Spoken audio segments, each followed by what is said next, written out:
Okay gang, so untuk owner-owner Mercedes okay, Mercedes engine M260 untuk owner-owner A250 lah, bukan A-Class je, dia A-Class, CLA, GLA dengan GLB lah, okay. 250 dengan 35 sebab apa 250 dengan 35? Sebab model ni dua-dua menggunakan engine M260 gang, okay. So engine M260 ni dia datangkan dengan 2.0 punya cc turbo dan juga gearbox 7 speed DCT lah, okay. So antara common issue dia, kalau dah datang dengan benda ni nama dia apa? Ni adalah coolant pressure tester lah, okay. Ni adalah special tool untuk kita simulate pressure yang kat dalam coolant system tanpa perlu memanaskan enjin. Tanpa perlu enjin tu nak panas ke apa ke, kita boleh dapatkan pressure dia. Okey, contoh macam enjin ni. Okey, so contoh macam Mercedes Mercedes. Oh. Lah ni.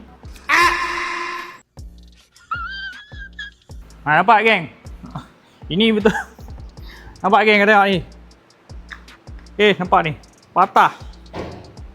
So ni adalah tanda-tanda sistem-sistem coolant korang, bahagian-bahagian plastik sistem coolant korang dah start mereput ataupun merekah. Tengok macam kereta ni nampak ni. Okay, tengok video tadi aku tepuk tau macam ni, bukan aku paksa apa-apa, aku tekan macam ni sebab aku nak buang habuk dia.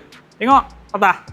Okay, so untuk model ni berapa pressure test yang kita nak kena test. So kita tengok kat sini dia datangkan dengan pressure 140/200 140/200 lah. So ni kita simulate pressure masa kereta tu tengah hidup ataupun tengah panas lah. Lepas tu baru kita boleh check bocor kat mana lah. Tapi untuk enjin-enjin ni common issue bocor dia selalunya bahagian coolant ni lah. Ni pipe plastik atas ni, dia selalunya bahagian-bahagian plastik. Okay, bahagian macam ni lah, nampak ni.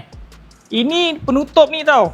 Penutup ni yang duduk kat atas ni. Bayangkan bahagian-bahagian coolant plastik lain macam oil filter housing, thermostat. Duduk kat mana tu? Duduk dekat enjin terus. Alright, so selalunya part-part tu material dia, kalau dah coolant cap ni macam ni, selalunya oil filter housing dengan thermostat housing tu lagi teruk lah. Alright. So untuk korang owner-owner kalau dah pakai M260, okay, A25 ke A35 ke, tak kisahlah. Nah kita 250, 350, dah 7 tahun, 8 tahun tak pernah buat preventative maintenance berkaitan sistem coolant kita advise boleh dah datang. Sebab apa? Sebab kebanyakan kes kita dapat model ni kalau dah overheat, enjin tukar, right? Tak ada overhaul lah, enjin tukar lain je, right? Untuk korang owner-owner Mercedes kalau sana yang berada di Peran Putrajaya dan juga Subrajaya, boleh rujuk kita orang Transmati Auto Brands di Taman Putra Perdana Puchong. Untuk yang berada di nilai impian, boleh rujuk cawangan kita orang di nilai impian XME Business Park. Untuk yang dekat Shah Alam boleh datang ke cawangan kita orang di Section 15 Shah Alam. Apa rujuk?